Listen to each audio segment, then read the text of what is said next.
లేవికాండము 20వ అధ్యాయము 8వ వచనం.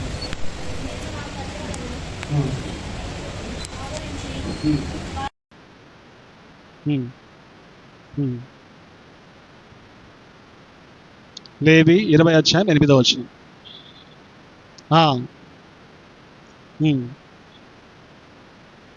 ఎవరిని? నేను మిమ్మల్ని పరిశుద్ధపరచు యెహోవా. ప్రార్థన చేస్తున్నాం. ప్రేమ స్వరూపి దయగల రక్షక, మీ బలలో మేము వెళ్తుండగా మరొకసారి మీరు మీ యొక్క కనుదృష్టి మా మీద ఉంచి మమ్మల్ని కరుణించి స్థిరపరిచి యోగ్యముగా బలలో పాల్పొంపులు పుచ్చుకుంటే ముందుకు నడిపించమని మమ్మల్ని చేతికి అప్పగిస్తూ ఉంటున్నాం. మాట్లాడమని యేసునామమున ప్రార్థిస్తున్నాం తండ్రి, ఆమేన్. దేవుని యొక్క ముఖ్య ఉద్దేశం ఇశ్రాయేలు ప్రజల పట్ల కట్టడలు అనుసరించడంలో ఉద్దేశం ఏంటి? దేవుడు వారికి ఆ యొక్క రిస్ట్రిక్షన్స్ పెట్టడంలో దేవుని యొక్క ఉద్దేశం ఏంటి అంటే ఆ చివరి భాగంలో మనం చదివినాం. ఏంటి ఆయన యొక్క ముఖ్య ఉద్దేశము? 8వ వచనం, 20వ అధ్యాయం 8వ వచనంలో ఆయన వారిని పరిశుద్ధపరచుట. I am the Lord who sanctify you. నేను నిన్ను పరిశుద్ధపరచు యెహోవాను. పరిశుద్ధతను కోరుకునేటువంటి దేవుడు. ఇశ్రాయేలు ప్రజల పట్ల పలుమార్లు ఆయన కోపం కలిగింది, పరిశుద్ధతను కోల్పోవటం. ఒక ప్రత్యేకించబడినటువంటి జనము, నేను మిమ్మల్ని వేరు చేశాను. ఇదే లేవికాండంలో మనం చదివితే చూడండి, ఇదే లేవికాండము 20వ అధ్యాయం 24వ వచనంలో, 20వ అధ్యాయం 24వ వచనంలో నేను మీతో చెప్పిన మాట ఇదే, మీరు వారి భూమిని స్వాస్థ్యంగా పొందుతారు. అవి అనగా దేవుడు ఏమన్నా వీళ్ళకి నాసిరక భూమి ఇచ్చాడా? వీళ్ళకి ఏమైనా దేవుడు బీడు భూమిని ఇచ్చాడా? లేదు, దేవుడు వాళ్ళ ప్రజలకి ఆశీర్వదించాలనుకుంది, ఇవ్వాలనుకుంది శ్రేష్టమైన భూమి. ఎలాంటిది? అది కూడా పాలుతేళ్లు ప్రవహించేటువంటి భూమి, సమృద్ధి అయినటువంటి భూమి, ఏ కొరతలు లేనటువంటి భూమి, ఇదివరకు ఎన్నడూ అనుభవించినటువంటి ఆహారం, తిననటువంటి ఆహారము దేవుడు వారికి ఇవ్వాలన్న ఆలోచన. ఎందుకంటే ఆయన ఏర్పాటు చేసుకున్నాడు. భూమి మీద సమస్త జనుల నుండి నేను మిమ్మల్ని ఏర్పాటు చేసుకున్నాను. డ్యూటరానమీ 7లో మనం చదువుతాం.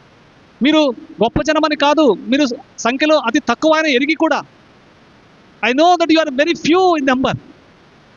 అల్పసంఖ్యకులు, తక్కువ సంఖ్య గలవారని, బలహీనులని ఎరిగి నేను ఏర్పాటు చేసుకున్నా. అయితే సంఖ్యలో తక్కువ ఉన్నా నేను మీకేమీ తక్కువ చేయలేదు. మీరు సంఖ్యలో తక్కువ ఉన్నా ఎక్కువ సంఖ్య గలవారి కంటే ఎక్కువ ఆశీర్వాదం మీకు ఇవ్వాలని ఇష్టపడ్డాడు. ఆయన ఆ ప్రజలను తన కొరకు ప్రత్యేకించబడిన వారిగా ఉంచుకోవాలని భూమి మీద ఇష్టపడ్డాడు. శ్రేష్టమైనటువంటివి ఆహారంతో పోషించాలని ఇష్టపడ్డాడు. శ్రేష్టమైన భూమిని దేవుడు ఇవ్వాలని ఆశపడ్డాడు. అందుకనే 24వ వచనం మనం చదువుతున్నాము. ఆ భూమిని మీరు స్వాధీనపరచుకోండి. ఆ భూమిని మీరు స్వాస్థ్యముగా పొందుకోండి. ఏ భూమి? బీడు భూమి కాదు, పాలు తేనెలు ప్రవహించేటువంటి భూమి. దేవుడు మనకి ఇవ్వాలనుకున్న అన్నీ కూడా శ్రేష్టమైనవే. అన్నీ ఇస్తూ ఆయన మనకేం చెప్తున్నాడంటే, నాకు కూడా శ్రేష్టమైనది ఒకటి ఉంది మీ జీవితంలో. నేను కోరుకునేది మీరు ఇవ్వగలిగేది, నేను మీకు ఇచ్చేది మీరు పొందుకోలేనిది. ఏంటి? దేవుడు మనకి ఇచ్చేది మనం పొందుకోలేనిది, దేవుడు మన దగ్గర అడిగేది మనం ఇవ్వగలిగేదే. దేవుడు మన దగ్గర ఇవ్వగలిగేది మన దగ్గర అడుగుతూ, మనం పొందుకోలేని దాన్ని, మనం సంపాదించుకోలేని దాన్ని, మనం స్వాస్థ్యంగా పొందలేని దాన్ని, మనము స్వాధీనం చేసుకోలేని దాన్ని ఆయన మనకిస్తున్నాడు. ఎంత ఉన్నతమైనటువంటి ఆలోచన! ఎంత నీ పట్ల నా పట్ల దేవునికి తలంపులు గొప్పవి. యెషయా 55 నా తలంపులు మీ తలంపుల వంటివి కావు, మీ తలంపులు నా తలంపుల వంటివి కావు, నా ఆలోచన మీ ఆలోచన, నా మార్గంలో నీ మార్గముల వంటివి, నా త్రోవలు మీ త్రోవల వంటివి కావు. మీరు అనుకున్న దానికంటే గొప్పవి. మీరు మీ గురించి ఎంత ఊహిస్తున్నారో అంతకంటే గొప్పవి నా ఆలోచనలు. ఆయన మనకు శ్రేష్టమైన దాన్ని ఇచ్చాడు. ఇశ్రాయేలు ప్రజలకు శ్రేష్టమైన దాన్ని ఇచ్చి ఆయన కోరుకుంది ఏంటంటే, చదవండి, స్వాధీనపరచుకోండి పాలు తేనెలు ప్రవహించే దేశమును. I am the Lord your God. నేను మీ దేవుడు యెహోవాను. I have separated you from other people. నేను మిమ్మల్ని జనములలో నుండి వేరు చేశాను. So you are the people of separation. మీరు ఒకప్పుడు జనములలో ఉన్నారు. So now I have separated you from other people. ఎందుకు? We are the people of separation కదా. మనం వేరు చేయబడిన వారిని. ఎవరు మనము? వేరు చేయబడిన వారిని. బలలోకి వస్తున్నటువంటి మనము ఈ ఉద్దేశాన్ని కలిగిన వారిగా ఉంటే మంచిది. నేను వారిలో ఒకరినైతే బలలు చేయలేం.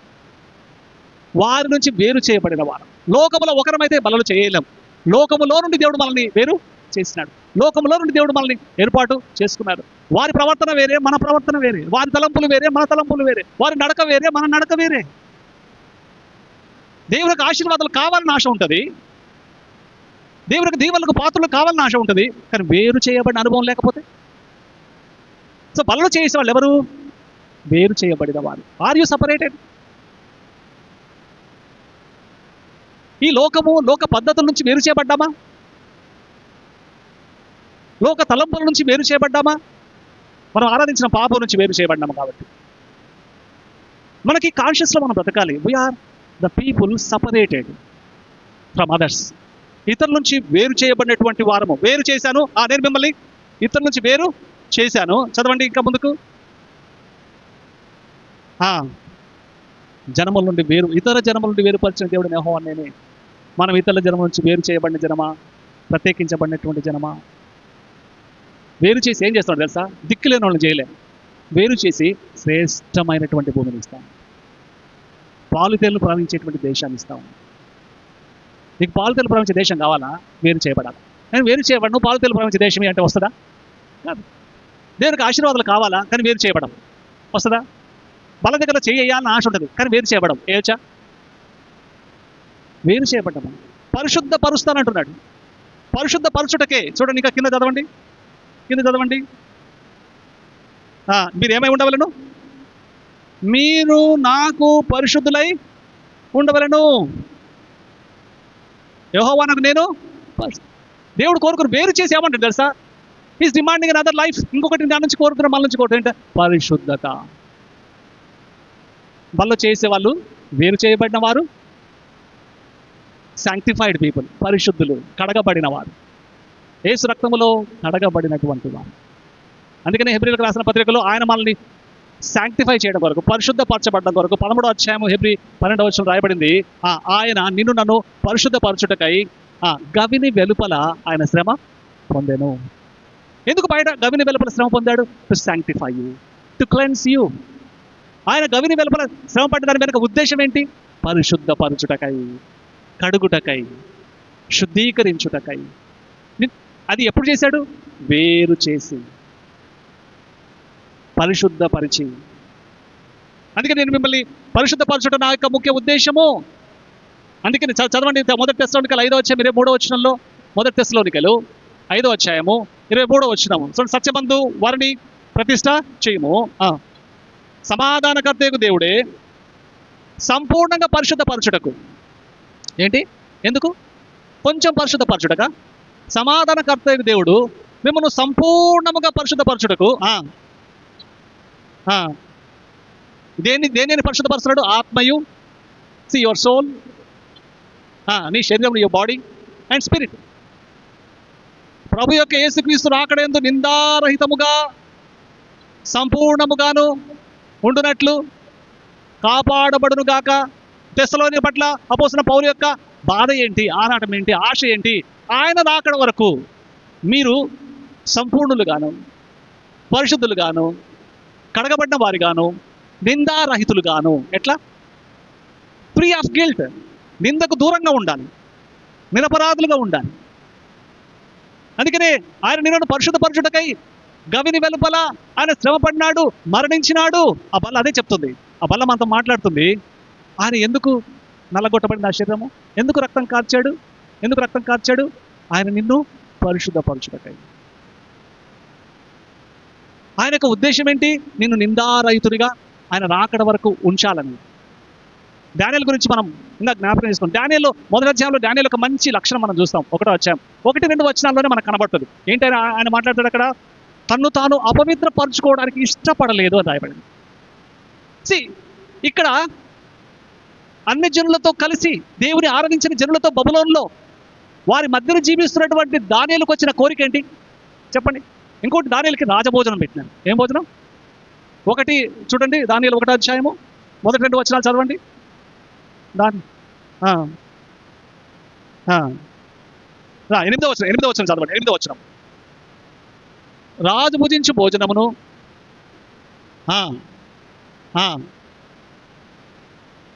చూడండి, రాజభోజనము రాజపానీయము పుచ్చుకొని తన్ను అపవిత్రపరచుకోకూడదని ఆయన దానియేలు తీర్మానించుకున్నాడు. ఆయన తీర్మానం చేసుకున్నాడు. He purposed in his heart that he would not defile his body. ఆయన తన శరీరాన్ని నేను అపవిత్రపరచుకోనని తీర్మానం చేసుకు ఉద్దేశించుకున్నాడు. This is the purpose every believer must have when we approach the Lord's table. దేవుని యొక్క బల్లను సమీపించేటప్పుడు ఈ ఉద్దేశాన్ని కలిగిన వారమైతే జాగ్రత్తగా ఉన్నట్టే.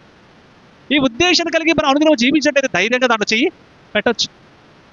అందుకే ధైర్యంగా ఆయన కృపాసనం దగ్గరికి మనం సమీపించవచ్చు, ధైర్యంగా ఆయన బల్ల దగ్గరికి సమీపించవచ్చు. అంటే ప్రార్థన ధైర్యంగా చేయగలము, దేవుని యొక్క బలం ధైర్యంగా తాగలము, అలాగే దేవుని ధైర్యంగా ఆరాధించగలము. ఎప్పుడు ఎప్పుడు when we are conscious about our holiness, when we decide not to defile our bodies.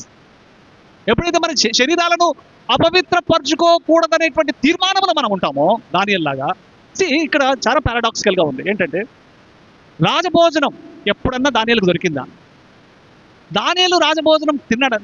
ఆస్థానంలోకి వచ్చిన తర్వాత రాజభోజనం సెలెక్ట్ చేసుకున్నారు, వీళ్ళని సెలెక్ట్ చేసుకున్నారు, ఏర్పాటు చేయబడ్డారు. ఎవరు? రాజు ఏర్పాటు చేసుకున్నారు, నెబుకద్నెజర్. అంతకుముందు ఏం భోజనం తిన్నారు వీళ్ళు? రాజు వీళ్ళని సెలెక్ట్ చేసుకోకముందు ఎలాంటి భోజనం తిన్నారు? వీళ్ళు ఎవరు? వీళ్ళ స్టేటస్ ఏంటి అక్కడ? బానిసలు. ఎవరు వీళ్ళు? బానిసలకు ఏం భోజనం దొరుకుతుంది? కనికరం మీద ఏదో ఎండిన రొట్టె ముక్క పడేస్తే తినేవాళ్ళు వీళ్ళు. ఎండిన రొట్టె ముక్క తిన్నోడికి ఒక్కసారిగా రాజభోజనం దొరుకుతుంది అంటే ఎట్లుంటుంది పరిస్థితి? చెప్పండి, ఎట్లుంటుంది? మన ముందే ఆ భోజనం వచ్చింటే మనం చేసేవాళ్ళం. లబా లబా, అబ్బా దొరకలేదురా నాయన ఈ భోజనం, రాజభోజనం దొరుకుతుంది, లబా లబా తినేస్తా. కానీ ఆయన ఆకలి మంటల్లో ఉంటూ కూడా మొదటిసారి రాజభోజనం చూస్తున్నా కూడా ఆకర్షణీయంగా ఉంది. రిచ్ ఫుడ్ అండి రాజభోజనం అంటే. ఏంటి? చాలా సంషస్ ఫుడ్, చాలా చాలా ఏమని చెప్పాలా, చాలా చాలా విలువైన ఆహారం. అది సామాన్యులకు దొరకదు. అది సామాన్యులు తినలేని ఆహారం, ఒక పేదవాడు తినలేడు. రాజు తినే ఆహారం వీళ్ళకి ఇస్తున్నారు. ఆ సమయంలో ఏం ఆలోచిస్తున్నారు తెలుసా? ఆకలి మంటల్లో కూడా శ్రేష్టమైన ఆహారం దగ్గరకు వచ్చినప్పుడు తన ఆలోచన అంతా ఆహారం మీద లేదు, తన ఆలోచన అంతా నా దేహమును అపవిత్రపరచుకోకూడదు. That's a kind of nature impress God. దానియేలు జీవితంలో ఎందుకు దానియేలు చూసి దేవుడు ముగ్ధుడైనాడు? దానియేలు జీవితం ఎందుకు అలాంటి అద్భుతాలు చేసినాడు? His simple act to protect his holiness, preserve his holiness. తన యొక్క ఆ పవిత్రతను కాపాడుకునే ప్రయత్నం. దావీదు జీవితంలో కూడా తప్పు చేశాడు కానీ సరి చేసుకునే మనస్తత్వం. 51 కీర్తన దావీదు సరి చేసుకున్నటువంటి కీర్తన. దావీదు తాను దేవునితో సంబంధం కోల్పోకుండా ప్రయాసపడిన ప్రయాసము ఆ కీర్తనలో కనబడుతుంది. దేవునితో నిర్దోషిగా కనబడాలన్న ప్రయాసము ఆ కీర్తనలో కనబడుతుంది. తన పవిత్రతను కాపాడుకోవాలన్న ప్రయాసము ఈ దావీదులో మనం చూస్తాం. పొరపాట్లు జరగవు అని ఖచ్చితంగా చెప్పలేము, జరుగుతాయి. కానీ వెంటనే ఏం చేసుకోవాలి? కడుక్కోవాలి, సరి చేసుకోవాలి. మనం ఇంకా మహిమ శరీరంలో ఉన్నామా, పాప శరీరంలో ఉన్నామా? చెప్పండి. మట్టి శరీరంలో ఉన్నాం. మహిమ శరీరంలో పోతే అక్కడ ఇంకా పాపానికి సంబంధం ఉండదు. మట్టి శరీరంలో ఉన్నంత వరకు కొన్నిసార్లు మనం శోధనలో పడిపోతూ ఉంటాము. ఆ పడిపోవడానికి కూడా కారణం ఏంటో తెలుసా? దానియేలు ఉన్న కాన్షియస్లో లేకపోవడం. ఏంటి? దానియేలు తిండి విషయంలో కూడా పాపం చేయకూడదు అనుకున్నాడు. అందుకే దేవుడు యోసేపును కూడా ఏం చేశాడు చెప్పండి? ఐగుప్తుకు గవర్నర్ చేసి పడేసినాడు. దానియేలు 120 మంది సంస్థానములో అధిపతిగా చేసినాడు దానియేలుని. ఎందుకు వీళ్ళు ప్రత్యేకంగా ఉన్నారు? శద్రక్ మేషక్ అబేద్నెగోలు జ్ఞానవంతులుగా పండితులుగా ఉన్న నెబుకద్నెజర్ ఆస్థానంలో. వీళ్ళు అందరితో పోల్చి చూస్తే వారి ఆహారం విషయంలో అక్కడ ఎదురు మాట్లాడడానికి అవకాశం లేదు. నపుంసకుల అధికారి, ఈ ఆహారాన్ని సప్లై చేసేవాడు ఏం పెడితే తినాలా, వాడిని కన్విన్స్ చేయడానికి ప్రయత్నం చేశాడు దానియేలు. చేస్తే ఏమన్నా తెలుసా? నా మీదికి నువ్వు ఏం తీసుకొస్తున్నావు? రాజు ఉగ్రత తీసుకొచ్చి నన్ను చంపడానికే ప్రయత్నం చేస్తున్నావు అన్నాడు. చూడండి అక్కడ మాట రాయబడింది దానియేలు 1వ అధ్యాయంలో. చూడండి ఆ యొక్క 10వ వచనం చదువుదాం. 10వ వచనం 1:10.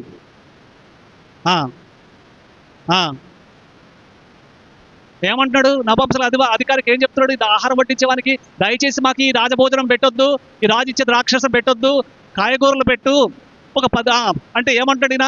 అట్లా చేశానంటే నా మీదకి ఏం తీసుకొస్తున్నావు? నువ్వు ప్రాణాపాయం తీసుకొని వస్తున్నావు. చదవండి.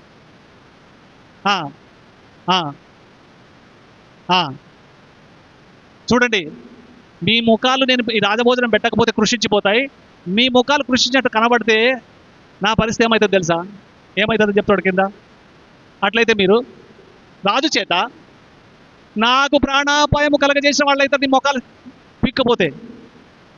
దానియేలు యొక్క ముఖ్య ఉద్దేశం ఏంటి? దానియేలు పవిత్రతను కాపాడుకునే ప్రయత్నం చేస్తున్నాడు. కాయగూరలు తిన్నా పుష్టిగానే ఉంటాము, దేవుడు ఆశీర్వదించింది, దేవుడికి అనుకూలమైన గంజన్నం తిన్నా. అందుకనే ప్రభువును సంతోషపెట్టే వారి జీవితాల్లో వాళ్ళు పేదవాళ్ళే ఉండొచ్చు, వాళ్ళకి కావలసిన సుఖాలు లేకపోవచ్చు, వాళ్ళు తినే ఆహారం చాలా కొరతైందిగా ఉండొచ్చు, నీళ్లు ఉప్పేసుకొని కూడా తింటూ ఉండొచ్చు, కానీ వాళ్ళ ముఖాలు చూడండి ఎట్లుంటాయి. దేవుడికి అనుకూలంగా లేకుండా ఈ లోక సంబంధమైనటువంటి ధన సంపదను అనుభవిస్తూ గొప్ప గొప్ప బంగ్లాల్లో ఉంటూ రాజభోజనం అనుభవిస్తున్నటువంటి వాళ్ళ గృహాల్లో ఉండే ఆ భోజనం తినే వాళ్ళ ముఖాలు చూడండి ఎట్లుంటుంది. ముఖంలో కళ తినే ఆహారాన్ని బట్టి రాదు, ముఖంలో కళ దేవుని ఎదుట అపవిత్రులముగా కాకుండా కాపాడుకున్నట్టు ద్వారా వస్తుంది. అన్నపానాలు లేకుండా కొండ ఎక్కిన ఎక్సెస్ 34లో కొండ ఎక్కిన మోషే 40 దినాలు 40 రాత్రులు దిగేటప్పుడు ఎట్లుంది ముఖం? ఎట్లుంది? దేవదూత మొహంలాగా. అతని ముఖంలో దేవుని యొక్క మహిమ. రాళ్లతో కొట్టబడుతున్న స్టెఫెన్ ముఖం ఎట్లుంది? అతడు వాదిస్తూ ఉన్నప్పుడు అధికారులతో, శాస్త్రులతో, పరిశీలతో అతడు వాదిస్తున్నప్పుడు వాళ్ళందరూ ఆయన ముఖం చూసినప్పుడు దేవదూత ముఖంలాగా ప్రకాశించిందంట. ఏంటి? చుట్టూ అతని మీద నేరం వేస్తున్న వాళ్ళు ఉన్నారు వేల కొలది, ఈయన ఒక్కడే ఉన్నాడు, ఇతనికి ప్రొటెక్షన్ చేయడానికి ఎవరు లేరు. కానీ ఆ వేల సంఖ్యలో మరణశిక్షను ఇతని మీద ఆరోపించడానికి, అతన్ని చంపడానికి, అతను నేరారోపణ చేస్తున్నటువంటి ఆ ప్రజల మధ్యలో నిలబడిన స్టెఫెన్ ముఖము ప్రకాశించింది. ఎట్లా? దేవదూత ముఖంలాగా. దేవుతో 40 దినాలు 40 రాత్రులు గడిపి కొండ దిగి వస్తున్నటువంటి మోషే యొక్క ముఖంలో మహిమతో నిండింది. ఆ ముఖాన్ని చూడడానికి అహరోను భయపడ్డాడు, ముసుగు వేసుకున్నాడు. ఈ ముఖము మటన్ తినడం వల్ల వచ్చిందా? రాజభోజనం వల్ల వచ్చిందా? ఈ ముఖంలో కళ ఏం జరిగింది అక్కడ? 10 రోజులు ఇప్పుడు చాలు గడువు. చూడండి 11వ వచనం చదవండి.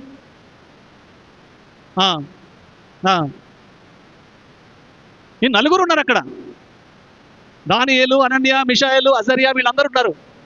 ఈ శద్రక్, మేషక్, అబేద్నెగోలుగా తర్వాత పేర్లు మార్చబడ్డాయి.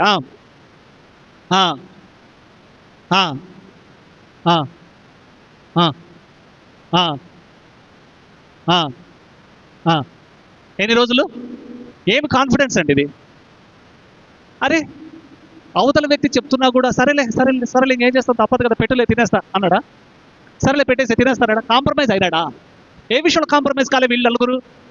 తమ్మును తాము అపవిత్రపరచుకోవడానికి కాంప్రమైజ్ కాలే. They strive their level best, they tried their level best to protect their sanctity. వాళ్ళ యొక్క పరిశుద్ధతను కాపాడుకోవడానికి, శరీరాలు అపవిత్రపరచుకోకుండా చూసుకోవడానికి వాళ్ళు స్థిరంగా నిలబడ్డారు ప్రభు కోసం. ఆయన గవిని వెలుపల చనిపోయింది ఈ ఉద్దేశాన్ని బట్టే. నా జీవితంలో మనల్ని పరిశుద్ధపరచుటకై ఆయన గవిని వెలుపల చనిపోయినాడు. ఆ బల్ల యొక్క ముఖ్య ఉద్దేశం ఏంటి? ఆ బల్ల ఏం జ్ఞాపకం చేస్తుంది? నీ కొరకు బలి అయిన పస్కా బలి పశువు అని యేసుక్రీస్తుని జ్ఞాపకం చేస్తుంది. ఏంటి ఆయన ఉద్దేశం? దానియేలు, శద్రక్, మేషక్, అబేద్నెగో దినాల్లో యేసుప్రభు ఇంకా చనిపోలే. వాళ్ళు నూతన నిబంధన కింద రాలే, ఇంకా ధర్మశాస్త్రం కిందనే వాళ్ళు ఉన్నారు. ఆ టైంలోనే పవిత్రతను కోరుకున్నారు వాళ్ళు. ఆ టైంలోనే దేవుని యొక్క రక్షణ సంకల్పంలో ప్రజల పట్ల దేవునికి ఏం ఉద్దేశం ఉందో ఆ ఉద్దేశాన్ని ఆ రోజులో నెరవేర్చారు. క్రీస్తు మరణించిన దినాల్లోనే, ఆ పాత నిబంధన దినాలు, ధర్మశాస్త్రం కింద ఉన్నప్పుడే తమ దేహములను సైతం అపవిత్రపరచుకోవడానికి వాళ్ళు ఇష్టపడలేదు. మనం ఇందాక చదివిన లేవి 24, 26 వచనాల్లో, అందుకే మిమ్మల్ని ఏర్పాటు చేసుకున్నాను, మిమ్మల్ని పరిశుద్ధపరచుటకే నేను మిమ్మల్ని ఏర్పాటు చేసుకున్నాను. పరిశుద్ధపరచుటే నా ముఖ్య ఉద్దేశం. వీళ్ళు కాంప్రమైజ్ కాలేదు. 10 దినాలు చూడవా?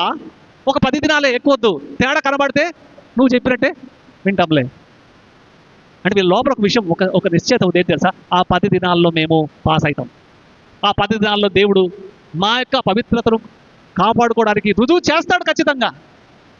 కఠిన పరిస్థితుల్లో సాక్రిఫైస్ దేవుడు చేశాడు నీకోసం, నా కోసం. మనం కూడా అనుదిన జీవితంలో సాక్రిఫైసెస్ చేయాలా? ఏం చేయాలా? ఆయన ఒక్కసారి మరణించాడు. రక్షింపబడిన దినం నుంచి మన జీవితాల్లో దేన్ని కాపాడుకునే గడియలు స్టార్ట్ అయినాయి? పరిశుద్ధత. రక్షింపబడినాం, బాప్టిజం తీసుకున్నాం, ఇంకా పరలోకానికి వెళ్ళిపోతాం అనుకుంటే మోసం చేసుకున్నట్టు. So the day you are baptised, ఏ రోజైతే నువ్వు బాప్టిజం పొందావు, ఫ్రమ్ దట్ డే ఆన్, ఆ రోజు నుంచి మొదలైంది నీకు ఏం పని మొదలైంది? నీవు కడగబడిన స్థితిలో నువ్వు ఉన్నావా, నిలబడ్డావా, ఎక్కడ అపవిత్రపరచబడ్డావు, ఎక్కడ మాలిన్యం అంటుకుంది, ఎక్కడ మరకయింది, ఎక్కడ బయలైంది? ఈ వాక్యం అనే అర్థంలో, దేవునితో చేసే సహవాసంలో, అనుదినము నా శరీరాన్ని, నా యొక్క ప్రవర్తనను వాక్యమైన అర్థంలో చూసుకుంటూ ఎప్పటికప్పుడు కడుక్కుంటూ మనం ఉన్నప్పుడే దేవుని ఎదుట మనం అనుదినము నిందారహితులుగా కనబడతాం. 10 దినముల తర్వాత అతను ఒప్పుకున్నట్లుగానే అతనికి కాయగూరలు, నీళ్లు మాత్రమే ఇచ్చి పోషించి, ఆ తర్వాత వారిని పరీక్షించినప్పుడు 15వ వచనం చదవండి. 15వ వచనం. 10 దినముల తరువాత వారు కోరుకున్న కూరగాయలు, నీళ్లు తాగే 10 దినముల తర్వాత వారి ముఖం చూస్తే ఎట్లుందంటే, వారి ముఖములు చూడండి, రాజభోజనం చేస్తున్న వాళ్ళందరి ముఖాల కంటే కూరగాయలు తిన్నోళ్ళ వీళ్ళ ముఖాలు సౌందర్యముగాను కళగాను కనబడగా, రాజువారికి నియమించిన భోజనమును, పానము కొరగా ద్రాక్షరసమును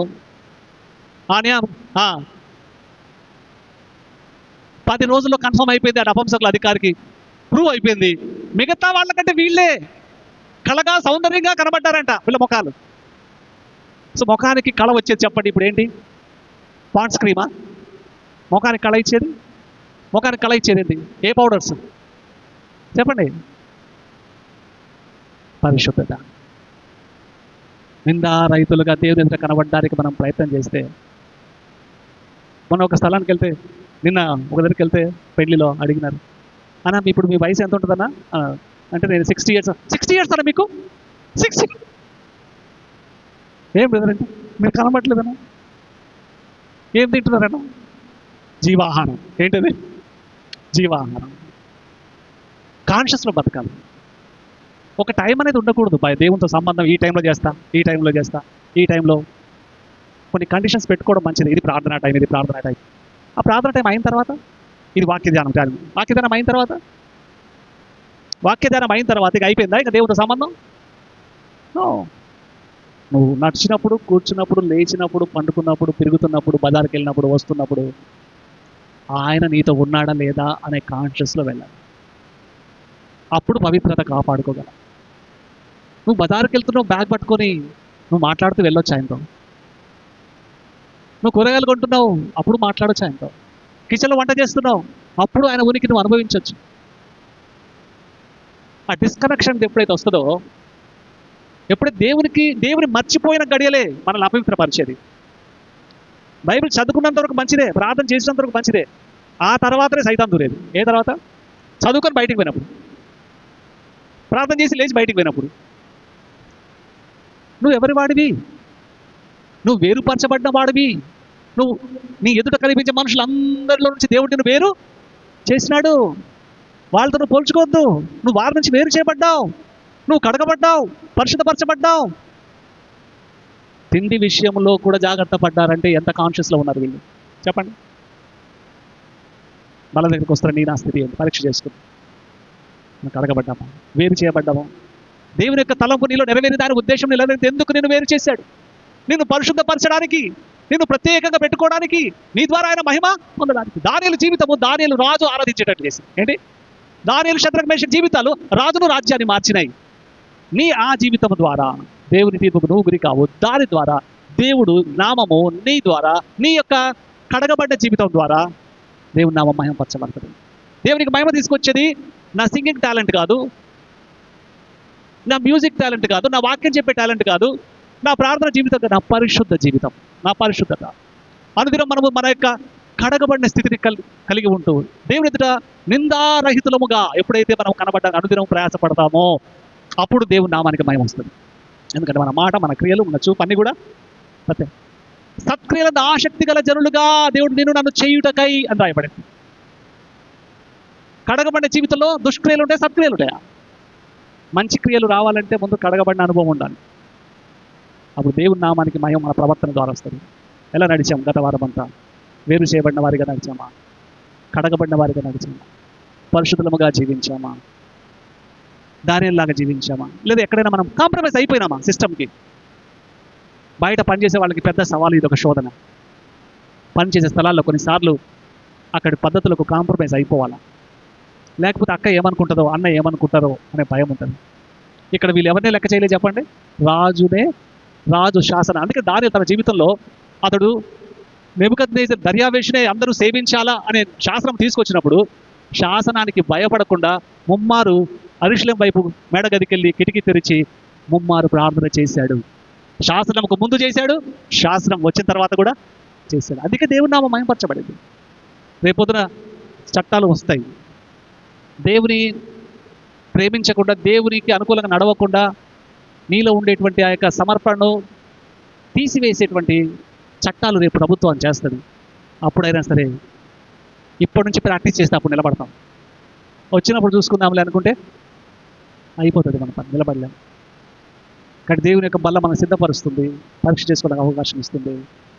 అన్ని పరిస్థితుల్లో నువ్వు వేరు చేయబడిన అనుభవం, అన్ని పరిస్థితుల్లో నువ్వు ఏం చేసుకోవడానికి ఇష్టపడలే? దానియేలు ఏం చేసుకోవడానికి? అపవిత్రపరచుకోవడానికి ఇష్టపడలే. అలాగన మనము ఆ స్థితిలో ఉండి ఒకవేళ ఎక్కడైనా మనం తొలగిపోయి ఉంటే సరి చేసుకుని యోగ్యులంగా ఆయన బలలో పాలు పంపించు.